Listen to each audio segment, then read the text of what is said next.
बच्चों, आज की इस वीडियो में आपका बहुत बहुत स्वागत है। मैं आपको रिवीजन कराने चल रही हूँ कर चले हम फिदा। कर चले हम फिदा पाठ कैफी आज़मी का लिखा हुआ पाठ है, जो हकीकत फिल्म के लिए ये गाना लिखा गया था, जिसमें फिल्म में युद्ध की पृष्ठभूमि है।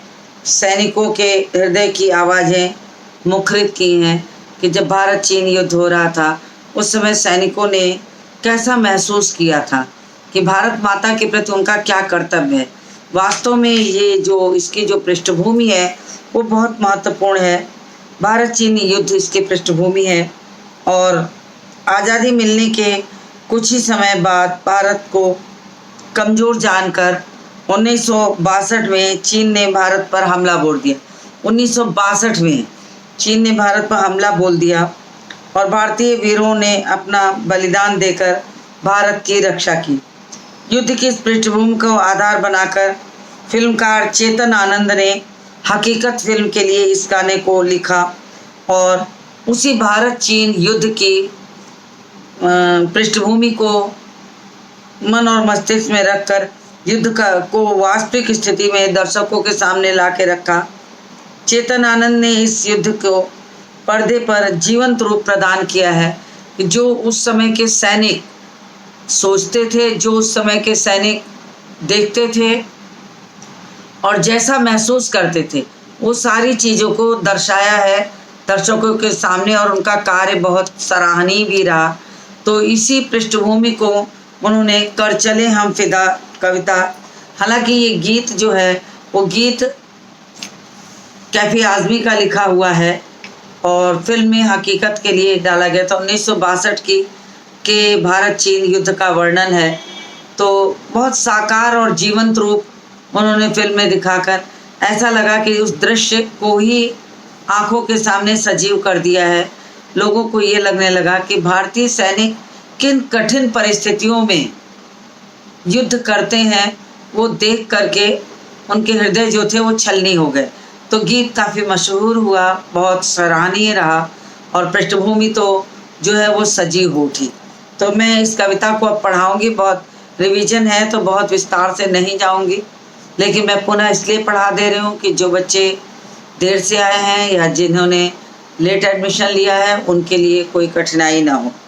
तो मैं शुरू करती हूँ इस पद को, कविता को प्रारंभ करती हूँ, तो आप शुरू हो जाइए मेरे साथ और मैं पहला अनुच्छेद पढ़ने चल रही हूँ। कर चले हम फिदा जानो तन साथियों, अब तुम्हारे हवाले वतन साथियों। सांस थमती गई, नब्ज जमती गई, फिर भी बढ़ते कदम को न रुकने दिया। कट गए सर हमारे तो क्या गम नहीं, कट गए सर हमारे तो कुछ गम नहीं, सर हिमालय का हमने न झुकने दिया। मरते मरते रहा बाकपन साथियों, अब तुम्हारे हवाले वतन साथियों। तो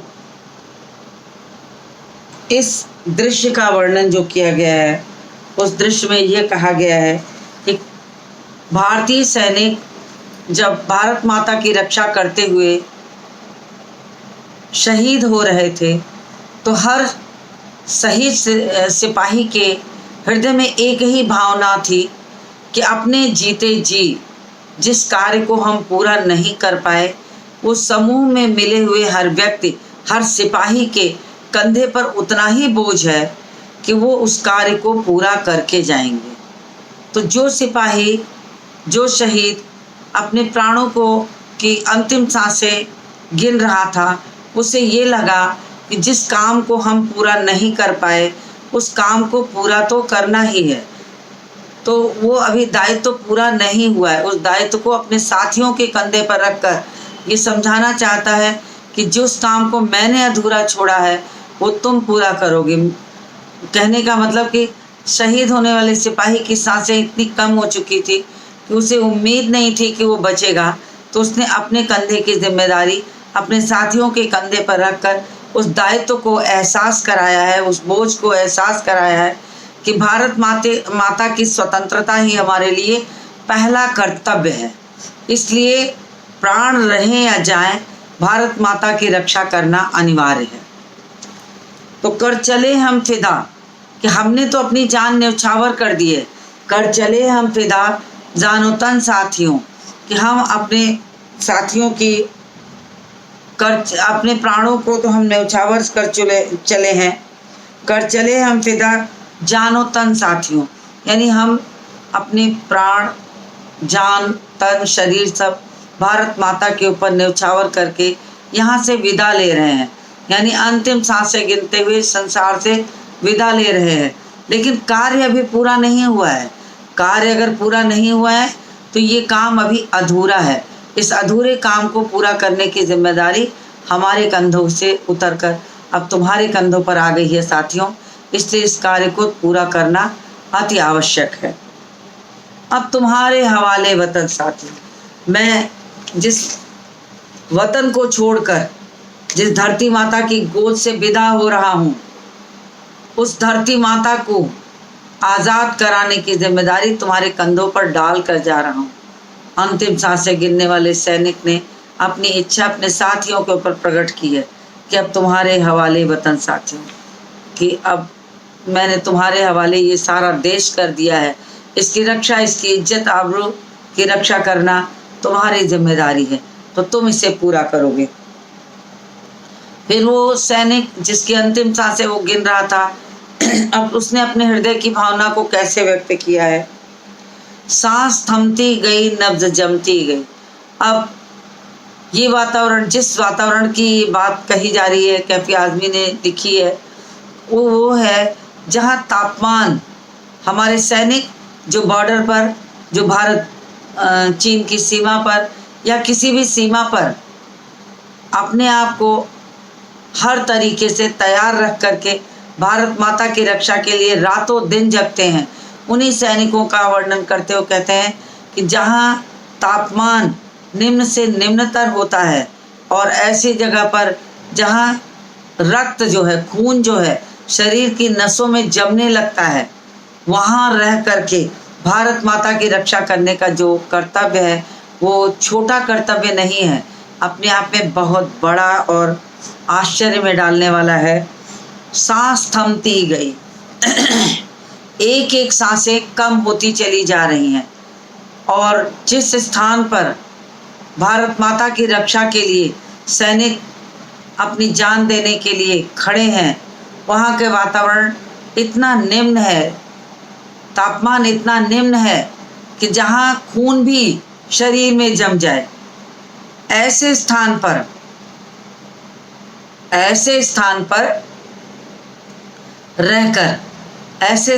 रहकर वो कहता है कि हमने अपना दायित्व तो अभी पूरा नहीं किया।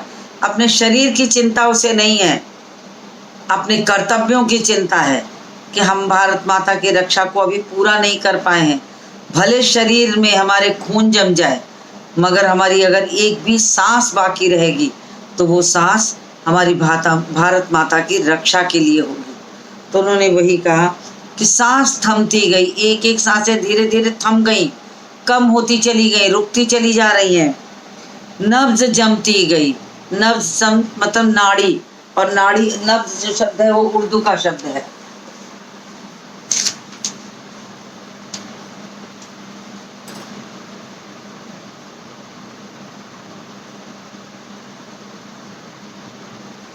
नाड़ी या नसें,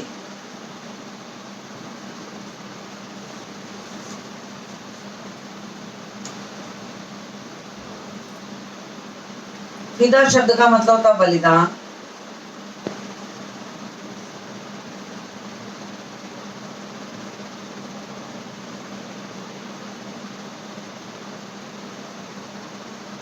जानो तन, ये सारे शब्द जो है उर्दू के हैं। जानो तन यानी शरीर और प्राण,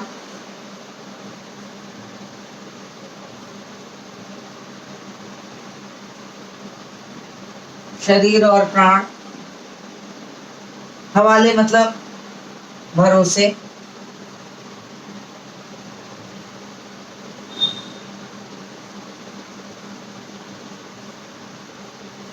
भरोसे,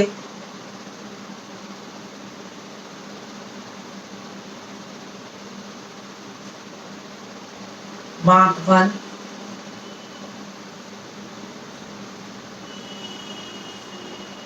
वाटपन,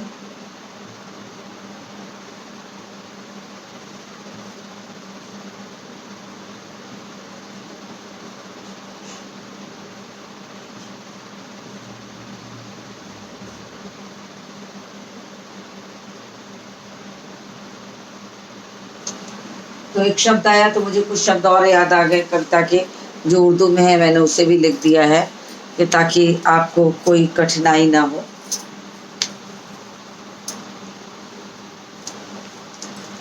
तो उन्होंने कहा कि सांस थमती गई, सांसें जो थी वो रुकती चली गई, सांस थमती गई, नब्ज जमती गई, और नसों में खून, तापमान की कमी के कारण नसों के खून भी जम रहे, लेकिन जोश में कमी नहीं है।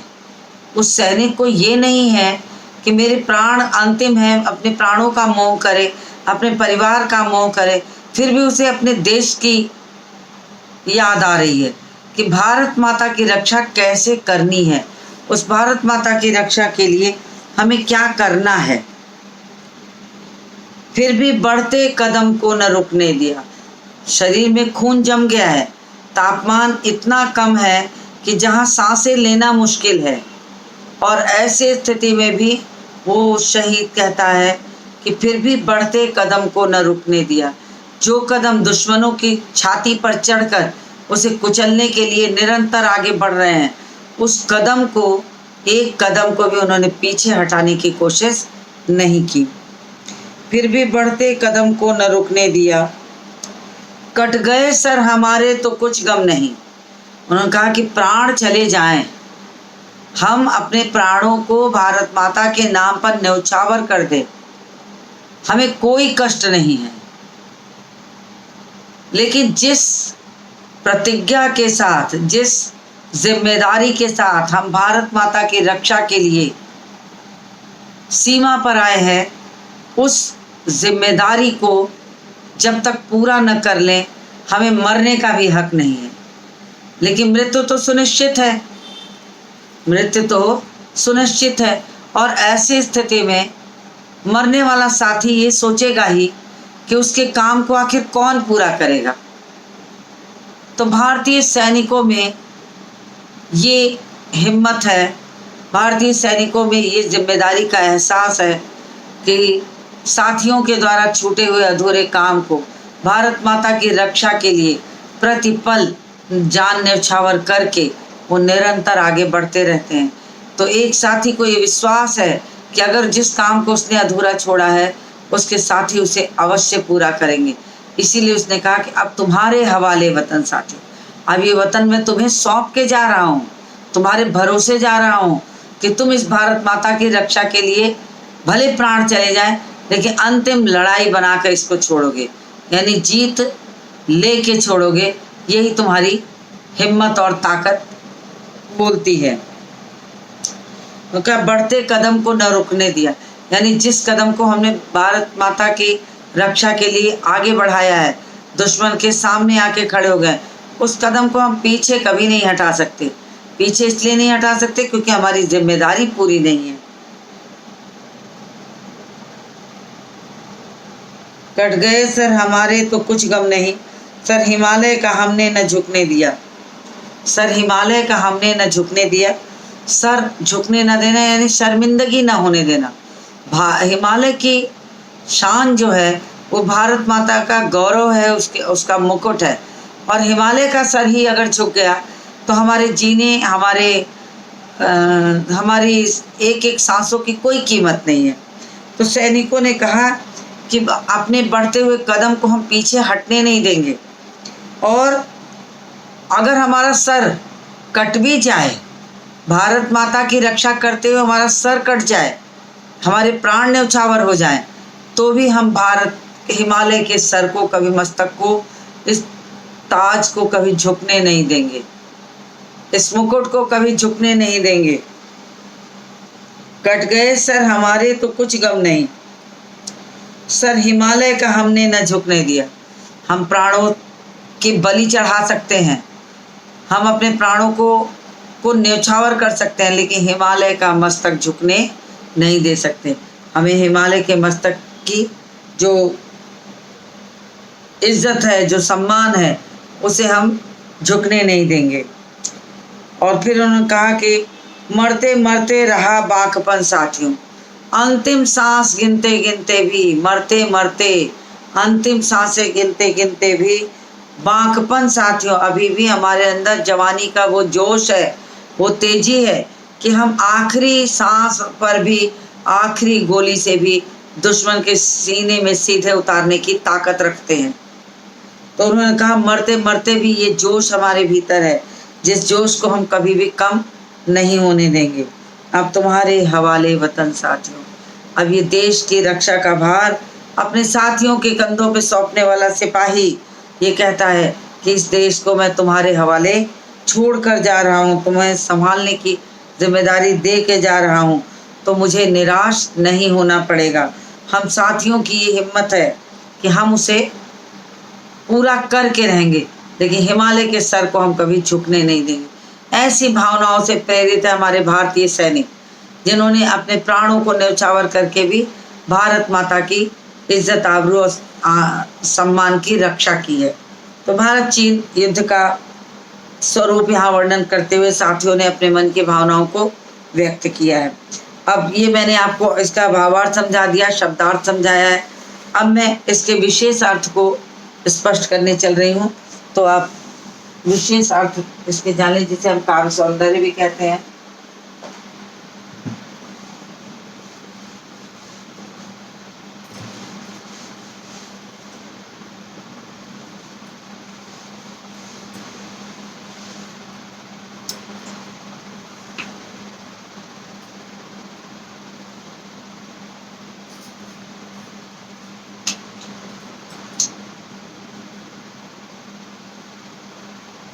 काव्य सौंदर्य, किसी को या तो विशेष अर्थ कहिए या काव्य सौंदर्य कहिए।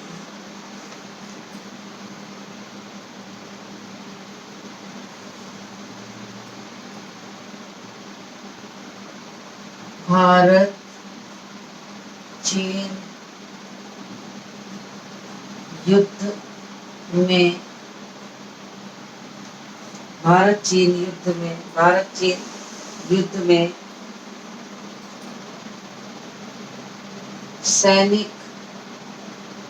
सैनिकों के हृदय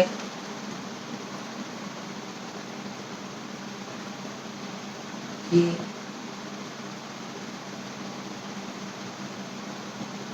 भावनाओं का वर्णन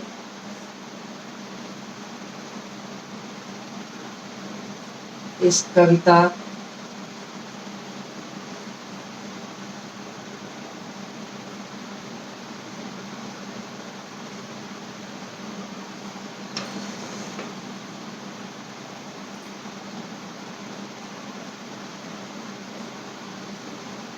उर्दू भाषा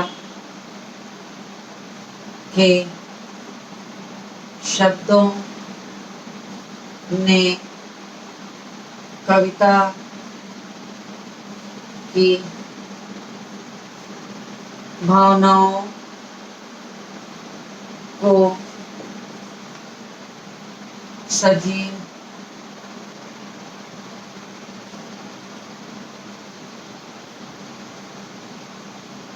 बना दिया।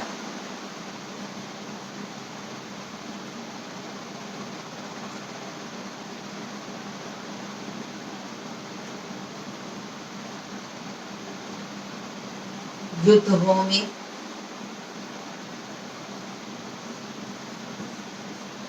का वर्णन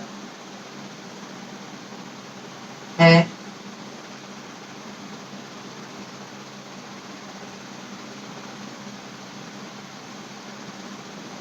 वीर रस की भावना प्रबल रूप में बलवती दिखाई पड़ती है।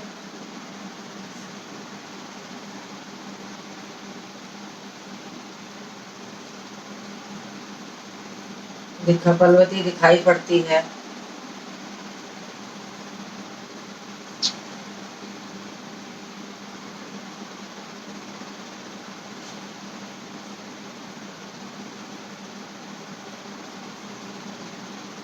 संबोधन शैली में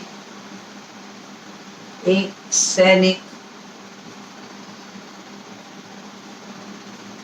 अपनी जिम्मेदारी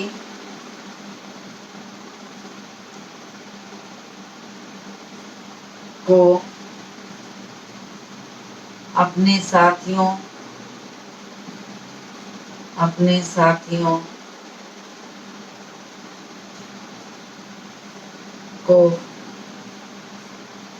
सौंप रहा है।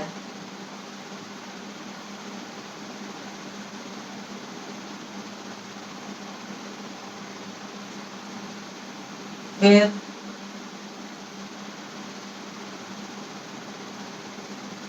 मरते मरते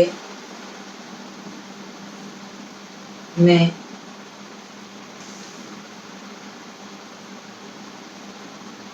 पुनरुक्त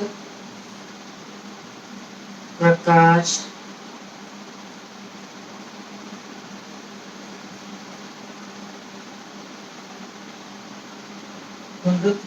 अलंकार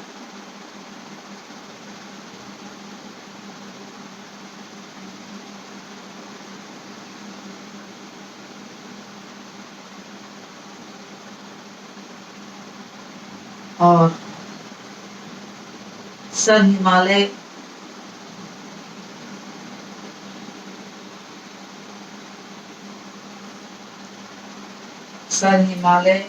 का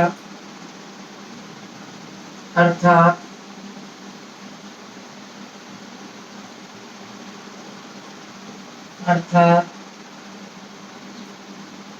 देश की आन बान और शान का प्रतीक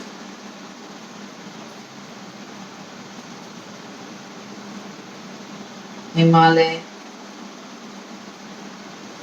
के सम्मान की रक्षा करना।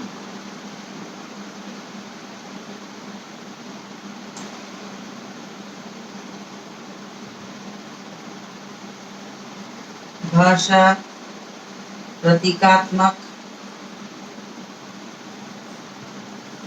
एवं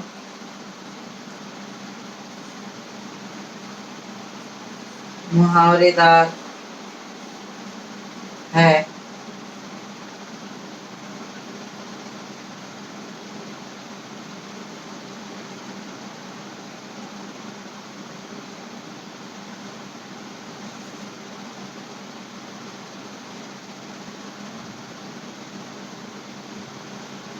उर्दू शब्दों की भरमार है जो भाषा की मिठास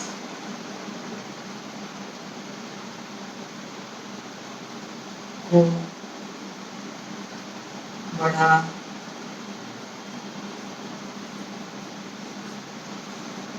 चलिए इतना मैंने लिख दिया, तो इसका स्क्रीनशॉट ले लीजिए। इसका स्क्रीनशॉट ले लीजिए।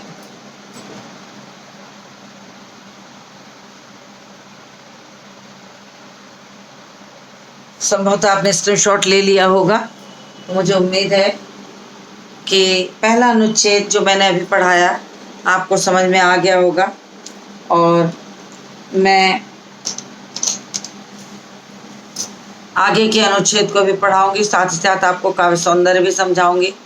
जब पूरा पाठ समाप्त हो जाएगा, पुनरावृत्ति हो जाएगी, तो मैं इस पाठों पर आधारित कुछ प्रश्न भी लिखवाऊंगी जो पाठों के पीछे के न होकर उससे मिलते जुलते या विभिन्न वर्षों में पूछे गए प्रश्न होंगे, तो आप उसके लिए भी तैयार रहिएगा। और इसके बाद मैं फिर टर्म 1 पर आ जाऊंगी, टर्म 1 के पाठों को समझाने की। तो मुझे उम्मीद है कि इतना आपको समझ में आ गया होगा। तो इसी के साथ इस वीडियो को मैं समाप्त करती हूँ और मिलती हूँ आपसे अगले वीडियो में।